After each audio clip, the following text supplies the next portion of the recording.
आज की वीडियो में बात करेंगे हैकर्स पासवर्ड कैसे क्रैक करते हैं। जब हम किसी वेबसाइट या पब्लिक नेटवर्किंग साइट जैसे फेसबुक, इंस्टाग्राम, ट्विटर इन सब पे अकाउंट बनाते हैं तो उसका पासवर्ड डालते हैं। बेसिकली ये पासवर्ड प्लेन टेक्स्ट के फॉर्म में स्टोर नहीं होता डेटाबेस में, ये एक कोड के फॉर्म में स्टोर होता है। और इस पासवर्ड को डिकोड करने के लिए हैकर्स अलग अलग एल्गोरिदम यूज़ करते हैं। Hello friends, welcome to my channel सीखो हमारे साथ। अगर आप किसी वेबसाइट जैसे फेसबुक पे अकाउंट बनाते हैं और उसमें पासवर्ड डालते हैं, मान लीजिए ABCDF आपने पासवर्ड डाला, तो ये प्लेन टेक्स्ट के फॉर्म में स्टोर नहीं होता, ये पहले हैश में कन्वर्ट करके फिर डेटाबेस में स्टोर किया जाता है। इंटरनेट पर जितनी भी वेबसाइट्स या कंपनी है सबका अपना हैशिंग एल्गोरिदम है। हैशिंग एल्गोरिदम का काम होता है जो आपने पासवर्ड डाला है प्लेन टेक्स्ट के फॉर्म में, उसे वो हैशिंग एल्गोरिदम के थ्रू हैश फॉर्म में बदल देता है, जिसे हम सब रीड नहीं कर सकते या कहीं पहचान नहीं सकते, और वो एक कोड के फॉर्म में रहता है। फिर इसी को वो हैश फॉर्म में अपने डेटाबेस में यानी कंपनी के डेटाबेस में स्टोर करके रखता है। जब हम किसी वेबसाइट पे अपना अकाउंट क्रिएट करते हैं या साइन अप पे क्लिक करते हैं तो उसमें फॉर्म ओपन होता है और डिटेल फिल करते हैं। इसमें first name, surname, date of birth, ये सारी चीज़ें बिल्कुल वैसे ही स्टोर हो जाती हैं जैसे आपने फिल की हैं, लेकिन सिर्फ और सिर्फ पासवर्ड ही हैश में कन्वर्ट होता है और डेटाबेस में स्टोर किया जाता है हैश फॉर्म में। बाकी सारी चीज़ें बिल्कुल वैसे ही स्टोर होती हैं। हैशिंग के लिए मार्केट में बहुत सारी एल्गोरिदम अवेलेबल हैं जैसे SHA-1, SH-256, MDS और भी बहुत सारी। अगर किसी कारण से कंपनी का डेटा ब्रीच हो जाता है या लीक हो जाता है तो ऐसे में हैकर के पास आपकी फुल इन्फॉर्मेशन तो आ जाएगी लेकिन पासवर्ड नहीं आएगा, क्योंकि उसे हैश फॉर्म में सेव किया गया है। अगर हैकर आपके अकाउंट में लॉगिन करने की कोशिश भी करता है तो उसे प्लेन टेक्स्ट वाला पासवर्ड चाहिए होगा, और हैकर के पास यूज़र का ओरिजिनल पासवर्ड नहीं आया है, उसकी हैश्ड फॉर्म आई है, तो ऐसे में आपके अकाउंट में वो एंटर नहीं कर पाएगा।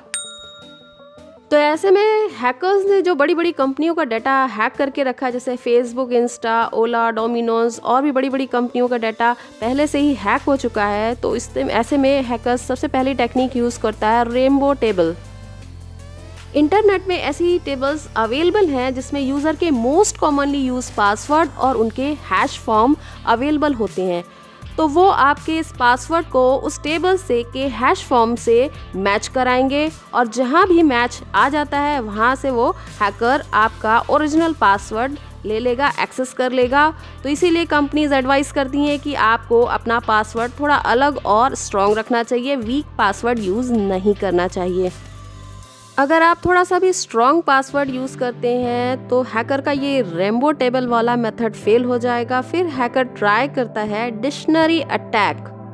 रेनबो टेबल की तरह डिक्शनरीज भी इंटरनेट पे अवेलेबल होती हैं जिसके अंदर मोस्ट कॉमनली यूज्ड पासवर्ड होते हैं। ये बहुत ही बड़ी और ह्यूज होती है, इसमें बहुत सारे पासवर्ड स्टोर होते हैं, लेकिन इसमें हैश अवेलेबल नहीं होता है, तो इस प्रोसेस में थोड़ा टाइम लगता है। इसमें सबसे पहले स्टोर्ड पासवर्ड का हैश निकालते हैं, फिर उस हैश को यूज़र के हैश फॉर्म से जो कि स्टोर है कंपनी के डेटाबेस में से मैच कराया जाता है। अगर मैच मिल जाता है तो डिक्शनरी से उस पासवर्ड को एक्सेस करके यूज़र के अकाउंट को हैक करके या उसमें लॉगिन करने की कोशिश करते हैं। अगर ये प्रोसेस भी फेल हो जाता है तो हैकर ट्राई करेगा ब्रूट फोर्स अटैक। इसमें वो हर कैरेक्टर और हर नंबर के डिफरेंट पॉसिबल कॉम्बिनेशन निकालेगा और वो हर कॉम्बिनेशन के लिए हैश निकालेगा, और उस हैश से आपके पासवर्ड वाले हैश कोड को कंपेयर करेगा।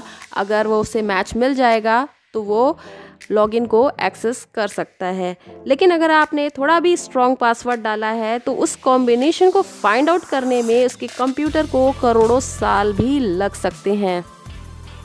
इसीलिए इन तीनों टेक्निक से बचने के लिए हमेशा एक स्ट्रॉन्ग पासवर्ड रखें। इसके अलावा कंपनी में जो सिक्योरिटी ऑफिसर्स होते हैं, सिक्योरिटी एनालिस्ट होते हैं, वो एक टेक्निक का यूज़ करते हैं, उसका नाम है सॉल्टिंग।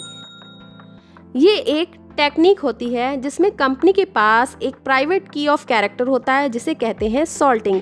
वो आपके पासवर्ड के बीच बीच में इस सॉल्ट को डाल देंगे, यानी कि प्राइवेट की कैरेक्टर बीच बीच में ऐड कर देंगे, जिसके बाद उसका हैश निकाला जाएगा और फिर उसके बाद इस हैश को डेटाबेस में स्टोर किया जाता है।